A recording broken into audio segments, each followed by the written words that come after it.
Begin today the Gemara on Daf Chava Amud Aleph, 6 lines, or 4 lines down from the top of the Yomit.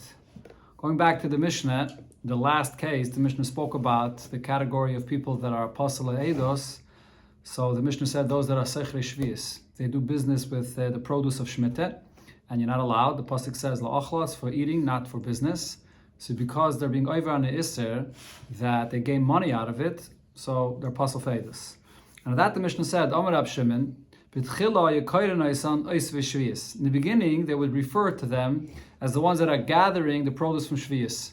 Then later on, they call them Seicherei Shvius, that they do business with the produce of Shvius. So what is Rab Shimon saying? My Ka'amar. What's the difference? This name, that name, what is he trying to say? Okay, so the Gemara starts with one pshat. Amar Rav Yehuda. Rav Yehuda said, Hachi Ka'amar. This is what Rab Shimon was saying. In the beginning they said, those people that gather produce of Shemitah, they're going to still be kosher to say eidos.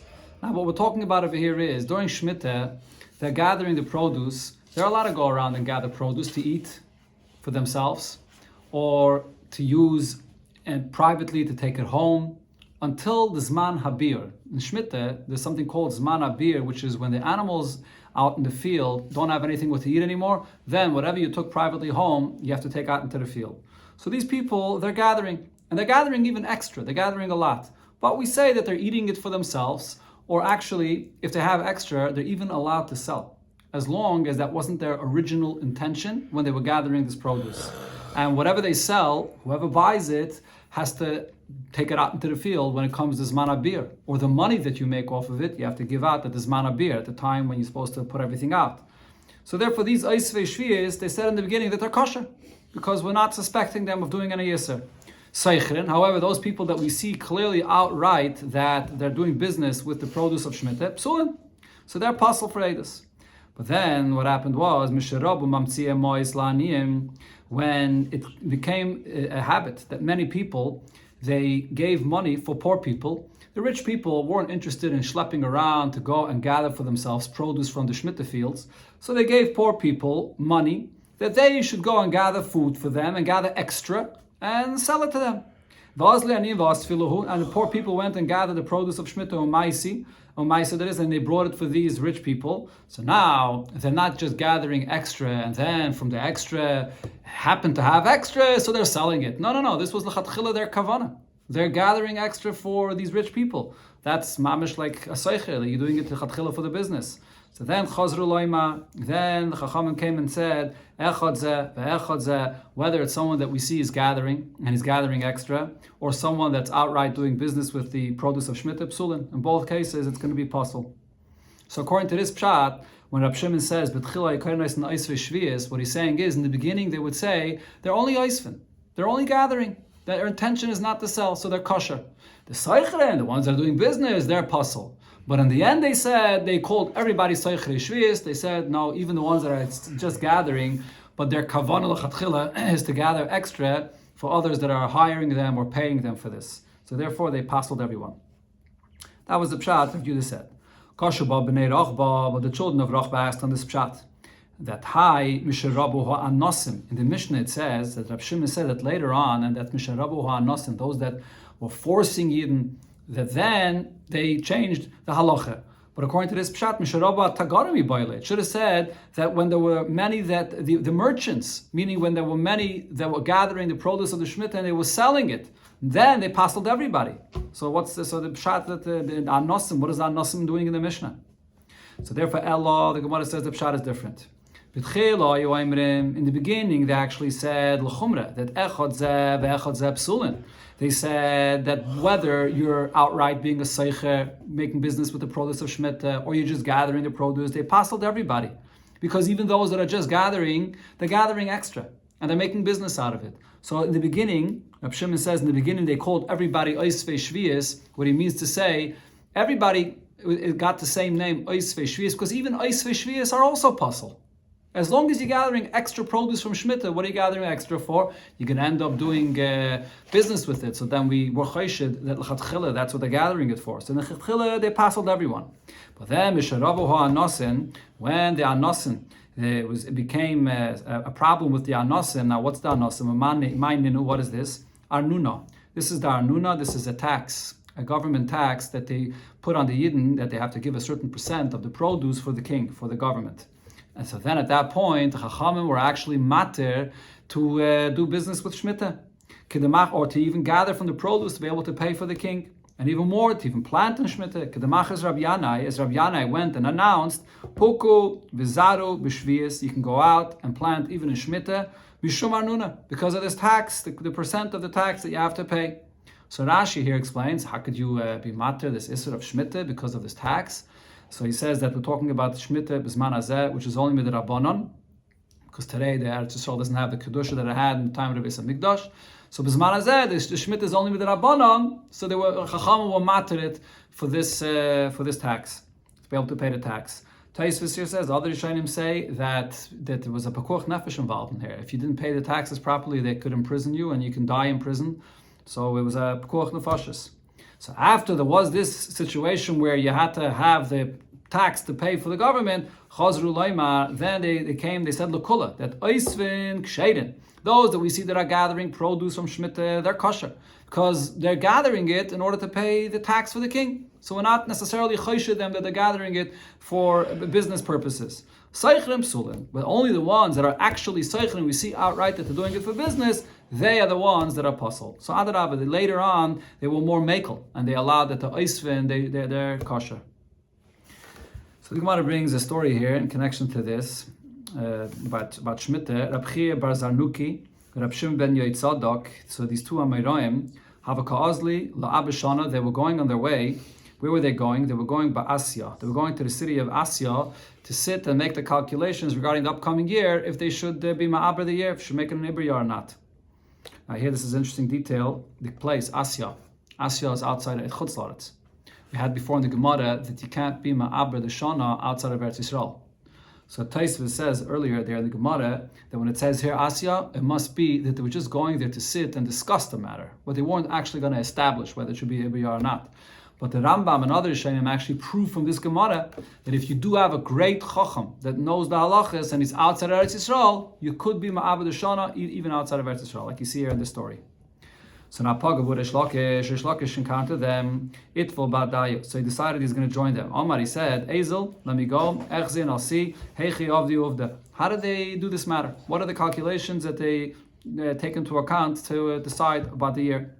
So now, on the way, going with him, Chazilahu Gavre, they saw this individual, the Kakorev, that he's plowing. It was a year Shemitah in Eretz Yisrael. They were still in Eretz Yisrael, and they see this person plowing. Amalahan, so Rish Lakish says to the two Chachamim, Rab Chia and Rab Shimon ben Yoitzadok, Kayin and V'chayrish. He's a Kayin, and he's plowing a Shemitah. As we'll see soon in the Gemara, the Kayinim were suspected of not keeping Shemitah properly. So he said he's a Kayin, and he's plowing a Shemitah. So you should go tell him something. You should stop. Amrullah, so they said to Rish Lakish, how do you know that what he's doing is being over on the Isser of Shemitah? Yachal Loymar, he can tell you, Agistun ani b'soichai. I'm an agistun. Now, what does agistun mean? So the first pshat Rashi says, I'm a worker. I'm a hired worker in the property of a guy. And in the property of a guy, I'm allowed to work even in Shemitah in Eretz Yisrael. Which means either that in the property of a guy, Chachamim, this is Shemitah b'zman hazeh, which is the Rabbanon, Chachamim will matter for what you need for Parnasa, that you're allowed to work for a guy in Eretz Yisrael. But others say that from here is a raya that in the property of a guy in Eretz Yisrael, there's no halacha of Shemitah. You're allowed to work in it. There's another pshat Rashi says that this is the same that what the Gemara spoke about before, that the reason he was allowed to work in the field was because of the arnuna, because of the tax that has to be collected and paid for the government. So maybe then Chacham will matter. So therefore, how do you know that what he's doing is asa? That was one incident that happened. Another situation happened where they saw this individual, he was pruning his vineyard. Also, Shemitah. So Amalahan, so Rish Lakish says to the Chachamim that he was with, Kayin v'zomar. He's a Kayin, and he's pruning his property in Shemitah year. Amalei, so again they said to him, Yachaloima, he can say, I'm not pruning, I'm taking branches from my vineyard because I need to use it for the olive press. For the olive press, where you put the olives, you gather them and then you press, you have to have these branches around to net it in, to hold it in place, that the olives shouldn't spread around. So maybe he's not pruning, he's just taking it for his olive press. And Tosfos over here actually adds that it has to be something that it's done in a way that it's not beneficial to the vineyard. He's cutting branches that are not pruning at all, and therefore it's allowed. So then so why are you being choshed this person that he's being over on the Isra of Shemitah? Rish Lakish didn't exactly accept this limud chus.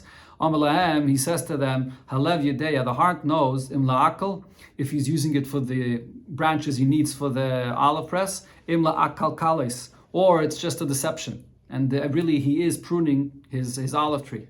Or not olive, sorry, he's pruning the vineyard here. Okay, those are the two incidents that happened here with Rish Lakish and the two Amiroim that it was going with. Now here the Gemara just clarifies regarding these two stories, the order of the way it happened. The order, the way it's quoted here cannot be true. So the Gemara says, Hay amalu bereisha. Which one of these stories happened first? If you're going to say the first story, when they saw this person that was plowing, and they told him, well, maybe he's just a gistran, maybe he's just hired, or maybe he just has to pay taxes. If that story happened first, so then in the second story, when they were looking for limud chos, they could have used the same limud chos for the second story, that this person could say that he's pruning his vineyard because of the same reason, agiston. For agiston, yeah. So why did they use a different limud chos? The second story actually happened first. That over there he was cutting the branches. There it was a very simple limud chos. That is, he's not pruning. He's just using it for his olive press. Then and then later the first story happened, and there you can't use that limud chos, and therefore they found a different limud chos that maybe it's agiston, which is the two pshatim as I said before. Okay. So why not say the first story first? The first, why the order? Why was it? So the Gemara is clarifying that it's sort of a mistake. That the way it was quoted is it should be quoted the opposite, in the way it happened. Yeah, there's a discussion about this. It's interesting here because why was Rish Lakish not malamet chos? You see here, there's a certain balance between on one hand being malamet chos in someone, but on the other hand, when you see someone that's seemingly outright being oive iser, there's a mitzvah that you have to stop him from doing an iser. So Rish Lakish held, you have to approach him and tell him and ask him about it. And the other Chachamim said, no, we're not going to suspect him of being over nisa. It's an interesting machlekes here between Rish Lakish and the other Amirayim. Now the Gemara clarifies the detail about the kohen. Ma'ishna kohen. Why is Dafke? He's saying that he's probably a kohen. It says the Gemara Mishum the Chashidi Ashvius. We find that the kohenim, they were suspected of not keeping Shemitah properly. Because the Tnan, or the Tanya, we learned in the Braise, it says, Sa truma shenafel lemeyason shel shvius, if you have one measure of a saw, of truma, that falls into another bucket, which has 100 times as much of that produce, of Shemitah.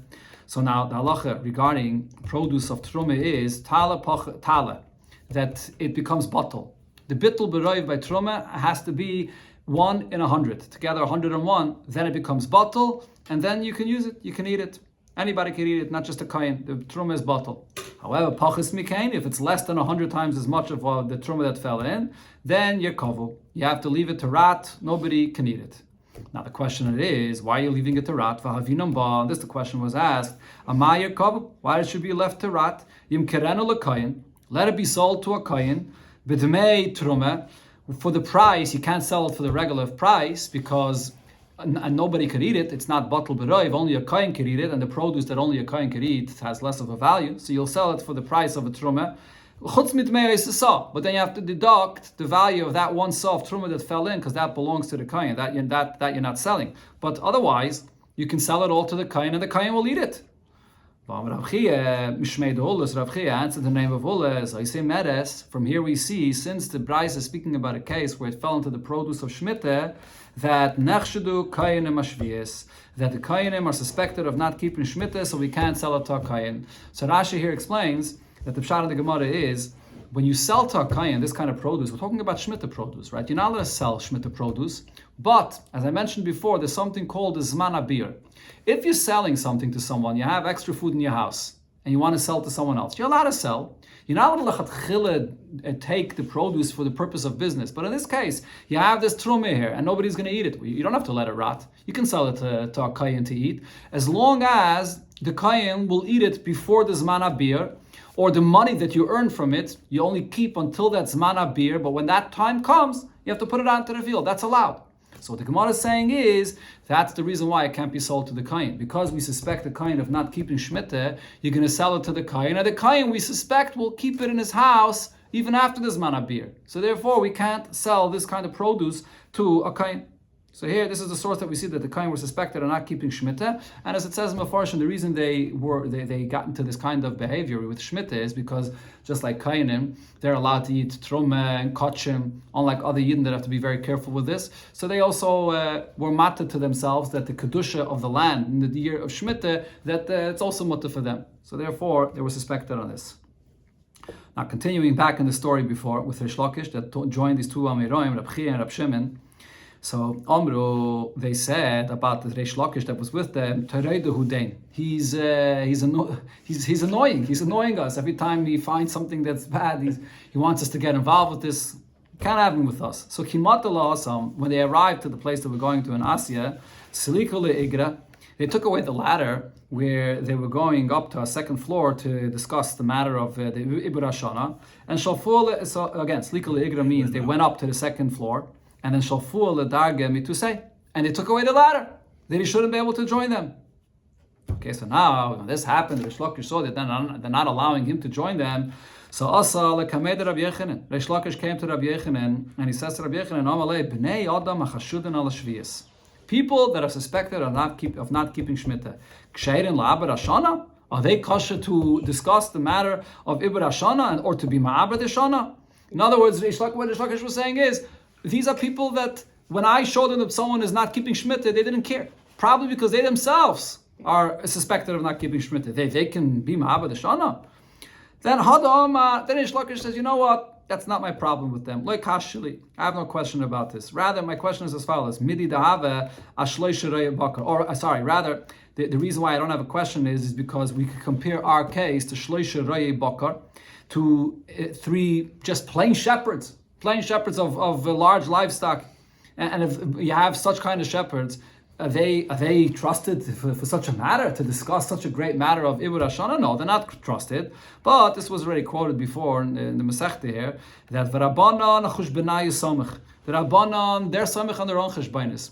What that means is, the Gemara brought before that once the Chachamim heard the conversation of the shepherds, they were talking about the season, if it's already hot, if it's not hot, and the Rabbanan overheard this, and then they were Ma'abed Hashana. So the Rabbanan weren't relying on what they were saying. The Rabbanan later had their own Cheshbainis. So here as well, even if they're not keeping Shemitah, but we're not relying on their Cheshbainis. The Chachamim later are going to make their own Cheshbon.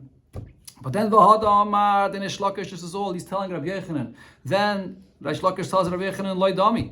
It's actually not the same to that situation of the Shlosh Rei Bakar where we're not relying on them. Because Hassam over there actually, Hadir Imri Rabbana Ve'Brua, La Hushata. Over there, Rabbanan took their own count and they made their own cheshbainis regarding the whether you should make an Ibiyah or not. But Hacha over here, Kesher Rishayimhu. Over here, there is a bond or there's a gathering of these Rishayim, there's this conspiracy of these Rishayim, and we're including them. We're including them in the count regarding whether they're deciding whether they should make an Ibur Shana or not. And the Kasher Rishayim Enim and Aminyan.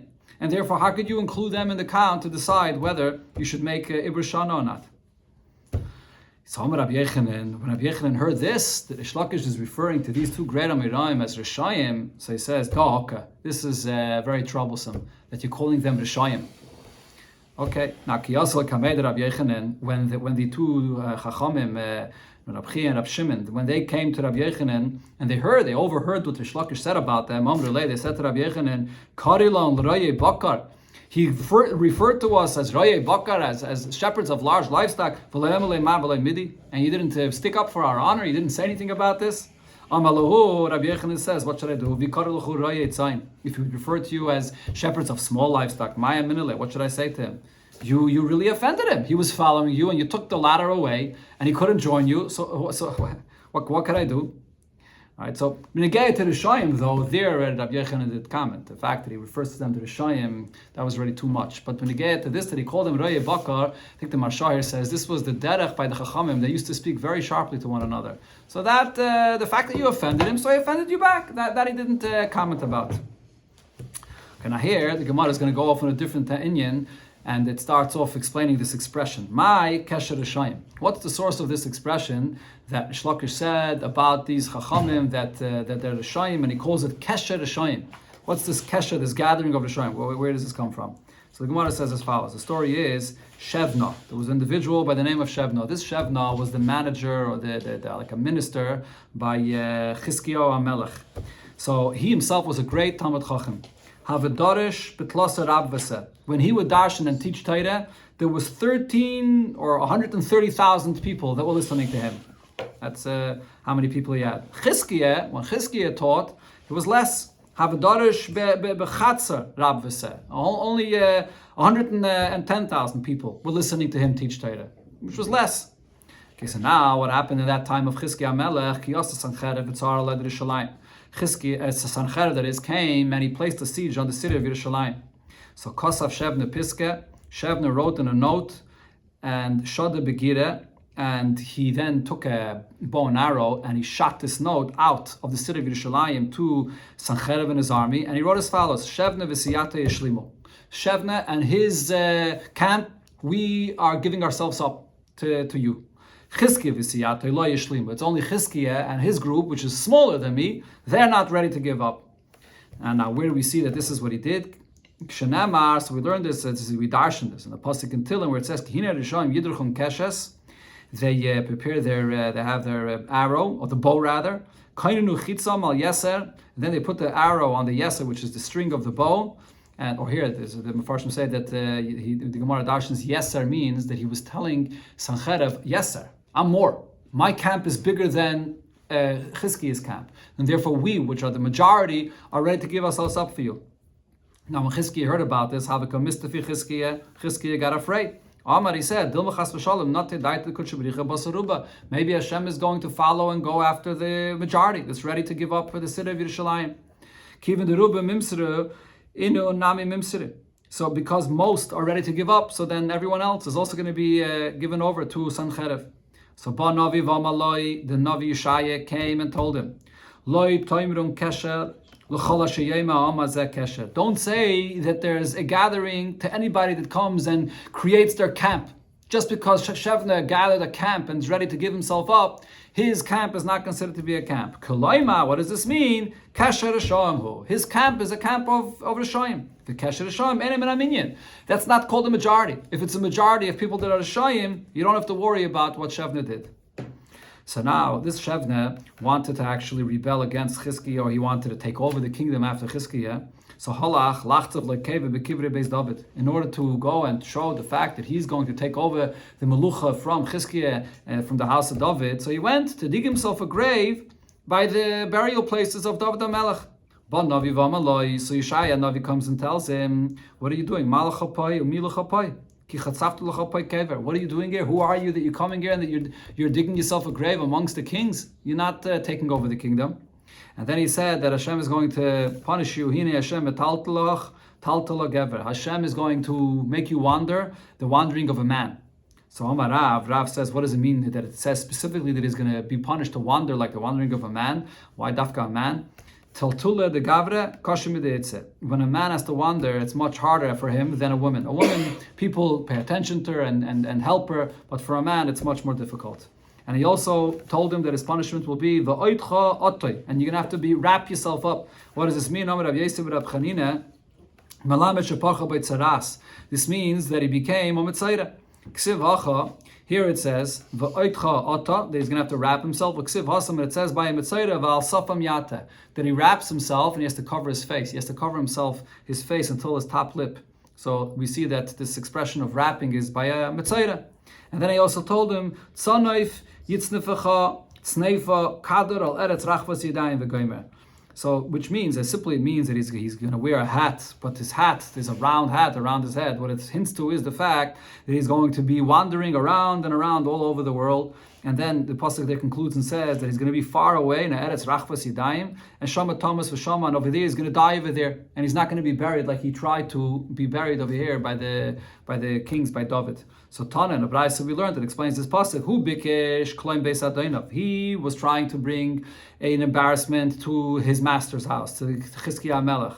Lefichach nepach kvoide lekol, and instead his honor turned into an embarrassment. And what was his end? After all these things, he was punished, but here his end was Ki have nafik, when he tried to leave the city of Yerushalayim to give himself up together with his camp to go to Sanhedrin.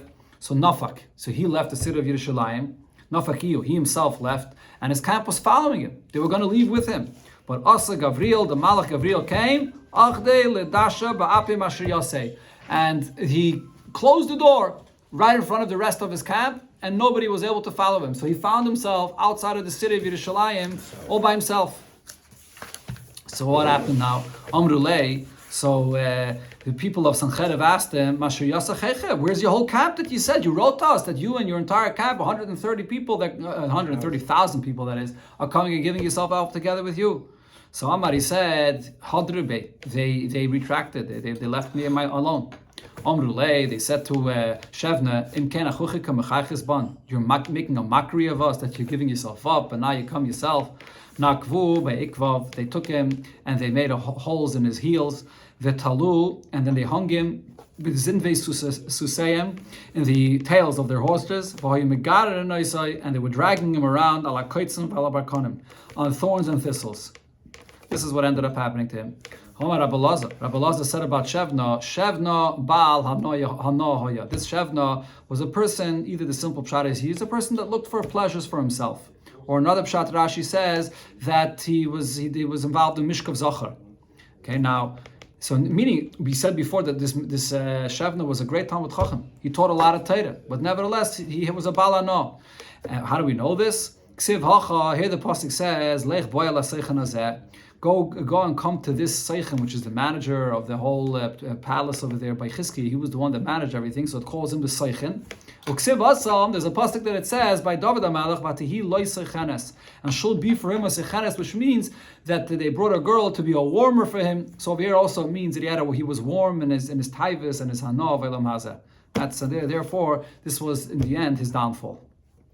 Okay, now the Gemara brings another pasuk. This is actually going back to the pasuk of Tilim that was brought before, the Gemara brought before the pasuk in Tilim, which is in Kapitel Yeral of pasuk Beis, where it says about what happened to Shevna. They took a bow and arrow, and he shot out a note to Sanhedrin that he's ready to give himself up. That was a pasuk quoted before. So here the Gemara continues and quotes the next pasuk in Tilim there. So the next pasuk says, Ki hashasais yehareisun, the hashasais will be destroyed, and the Gemara is going to bring a few opinions what Hashasais mean.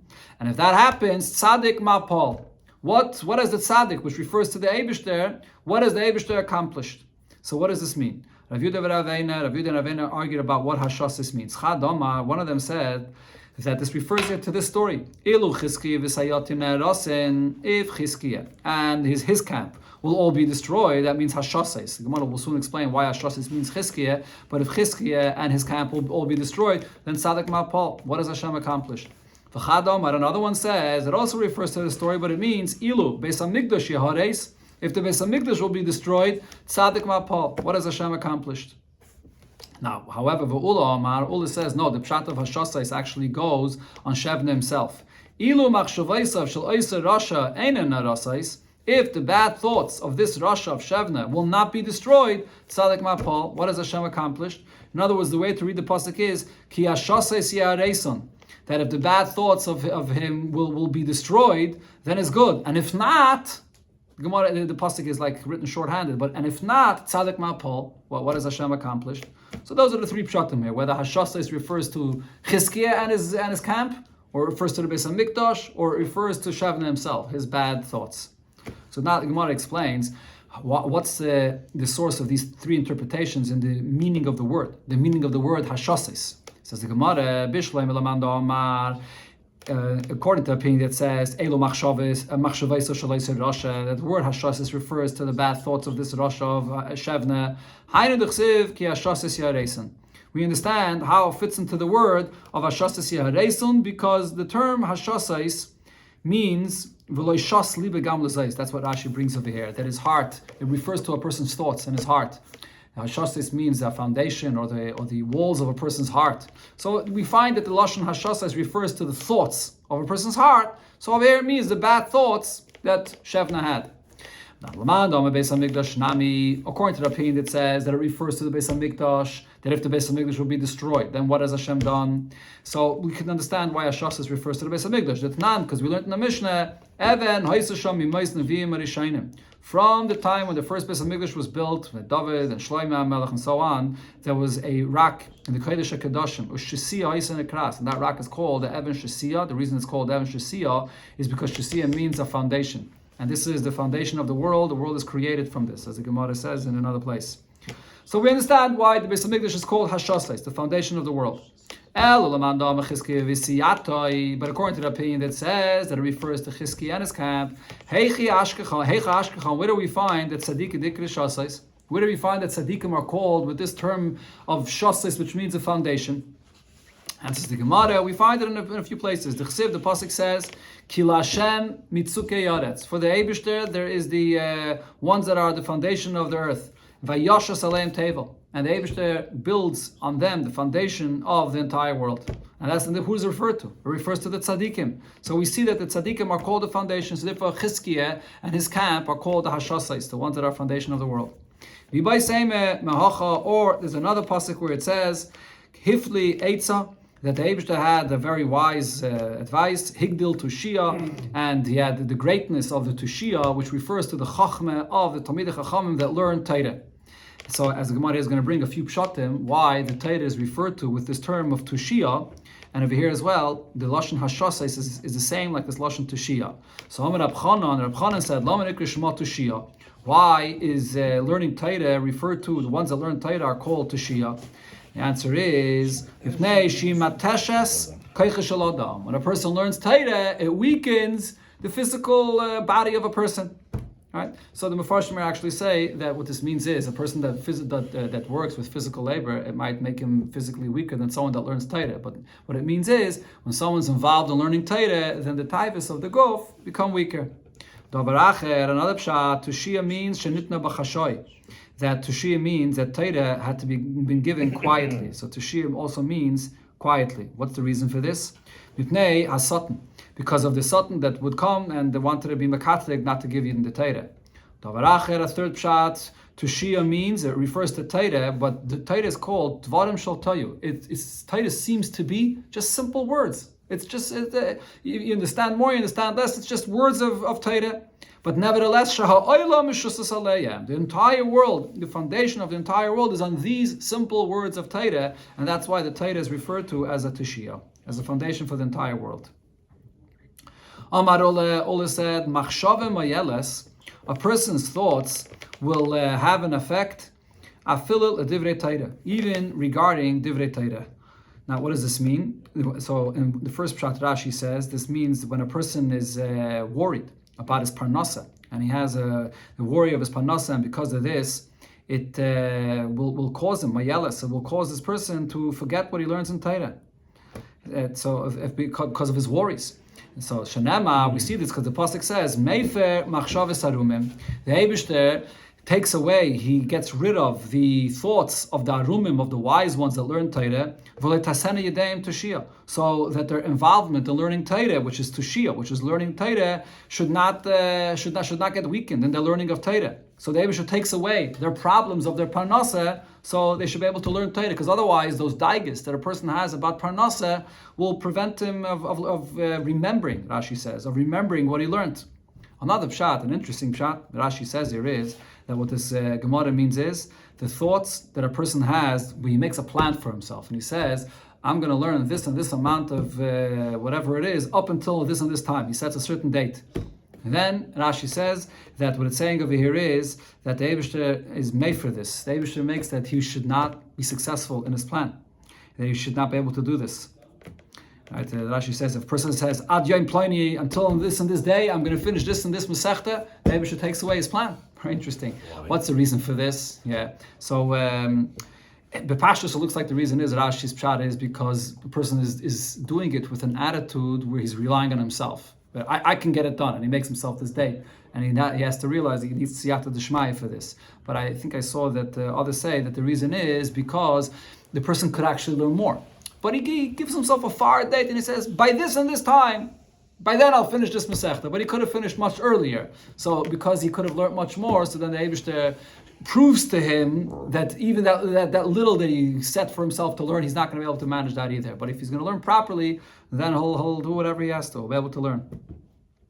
Amar Rabbe said, Imasukin Lishma, someone that learns Torah, and he learns properly, learns Torah Lishma, Eina Mayeles.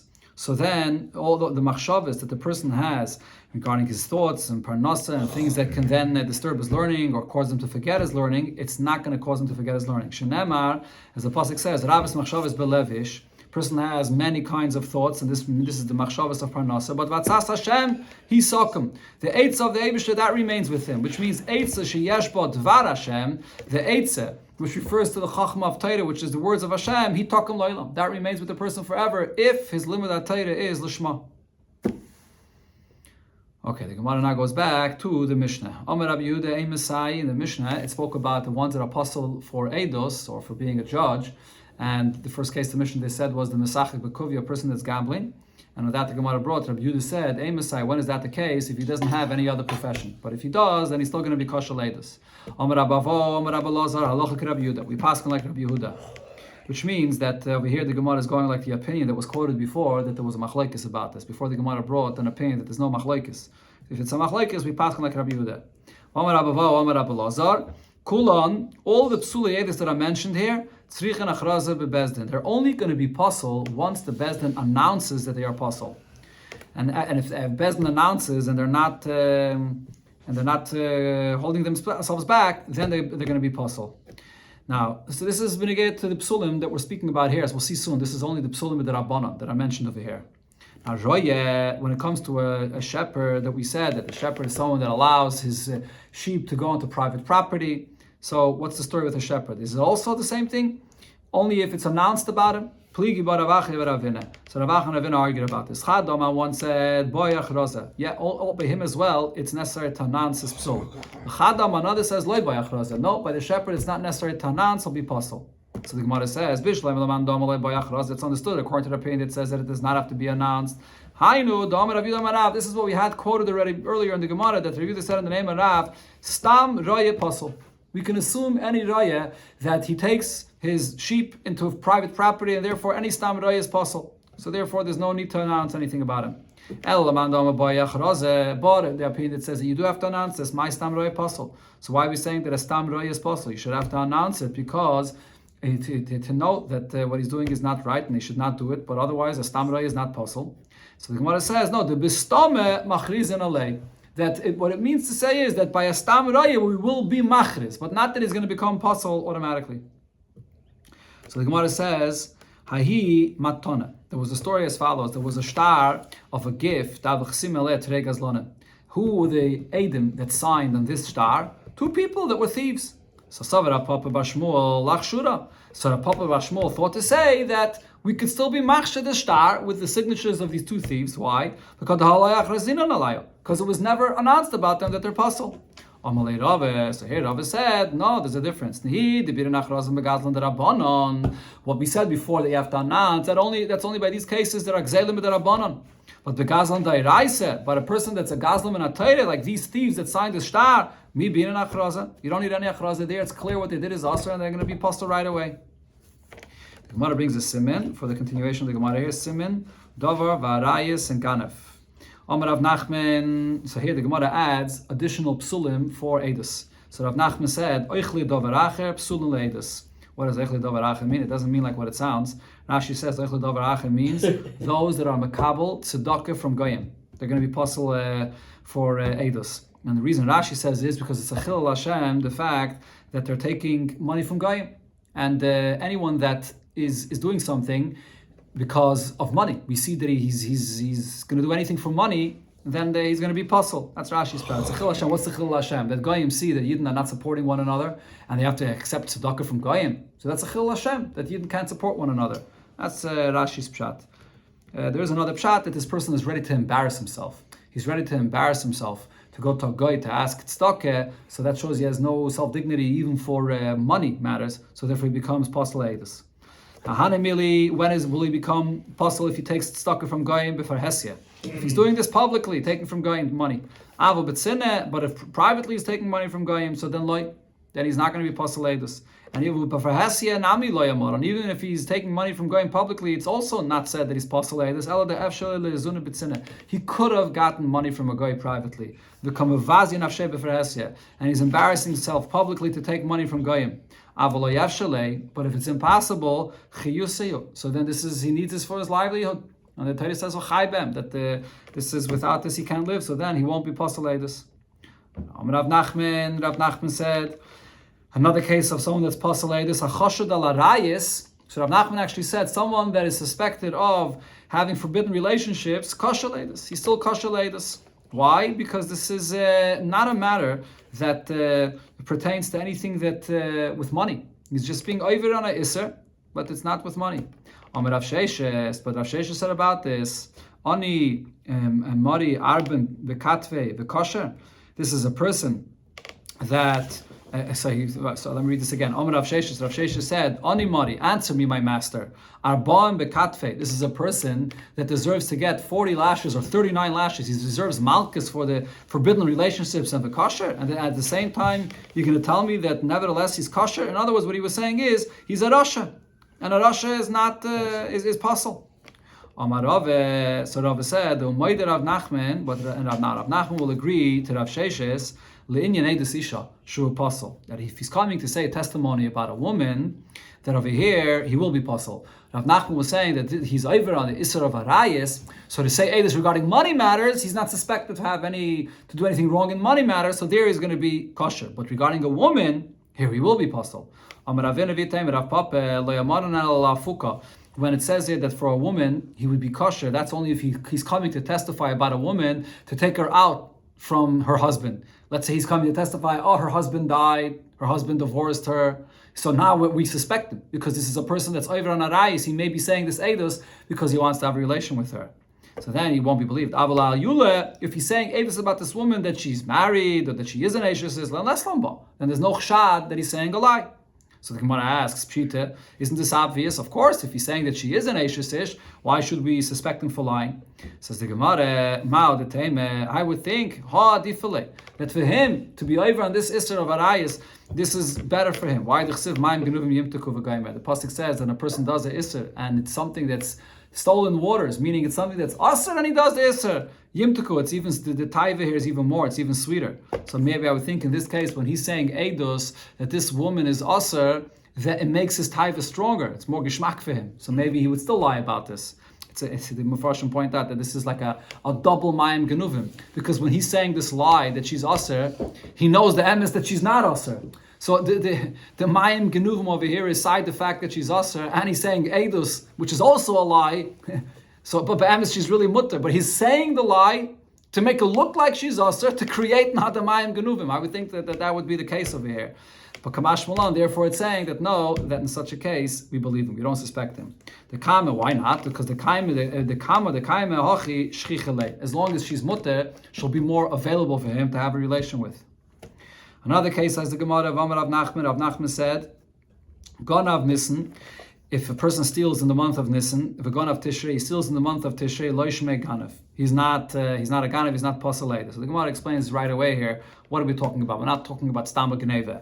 Now, Hanamili, when was this said? Ba'arisa. We're talking over here about a sharecropper that is hired, and the way he gets paid is, he takes a certain percent of the produce. And now, he's stealing, meaning he's taking a little bit extra, more than that percent that he was supposed to get. V'dava mu'it. He's taking a little bit extra, whether in Nisan time, which is the time when the harvest season for the grain, or in Tishrei time, when it's the time for the harvest season for the vineyard, and he's taking a little bit extra. And it's something that he did his work there. He finished his work, and he takes a little bit extra there. He's made a heta for himself. He doesn't see himself as a ganav. He thinks, the balabas allows me to take a little extra. So because he's not really a ganav, he doesn't think he's a ganav, so therefore we don't suspect him, and he's going to be kosher ladus. Now, Echred Rav Zvid, the hired worker of Rav Zvid, so Chad, one of them, Ganav Kava Desari, he stole a kav of barley, opasle, and he pasled him. Chad Ganav Kiburida Hini opasle. Another one, he stole Kiburida Hini, which is a cluster of dates. that were all on one branch, and he did passel them. So over here, the reason why over here they did passel them, because these workers, they weren't sharecroppers. Sharecropper takes 1% of the produce. So over there he's Meira Het, that he takes a little more. They don't get anything from the produce at all. They get paid money, cash. And they went and took a little bit from the produce, whether the barley or the dates, so they passed them. Another case Gemara now brings, Hani kivuroi de kove nafshe b'yom tev rishon shel atzeres. There were those that they would bury people, and they buried someone on the first day of Yom Tov Shavuos. Now they buried, and they took money. They took money for the job that they did for the burial.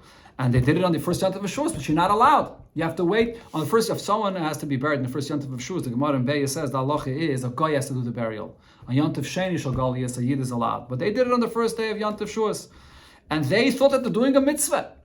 So Shamtinu Rav Papa put them into a cherem upaslinu leidos, and he also passed them. Why? Because they did an iser, and we see that they did this iser for money. They were getting paid for this. But v'achsherinu Ravuna b'reder Rav Yeshua kashed them. Amalei Rav Papa, so Rav Papa says to them, "V'harisham they're Rishayim. They're doing an iser for money." So he answered them, "Savri mitzvah kavdi." They thought that they're doing a mitzvah, so that's why they're doing it. So you can't pass them for this. No, but Rav Papa asked, "Oh, kameshamtinu lahu." So Rashi's pshat on this is, but we see that even after we put them into this excommunication, they still continue to do this, to bury even on the first day of a Yom Tov when it's Isser. So we see that they are being A'eva Isser in order to make money. So Rav Huna ben Rav Shua answered, no, it's still not a reason to passel them, because you know why? They thought that the fact that they were put into this Shamte, Savri, Kapara Ka'avdun Rabbanan, that it's a mitzvah, and we have to do this, we have to be Machal Yom Tov, but they thought this is a kind of case where you Machal Yom Tov, but you need a Kapara for it. And that kapara is the fact that they put us into this shamta. But at the same time, though, they thought that they're doing a mitzvah, and therefore you can't passel them in this case.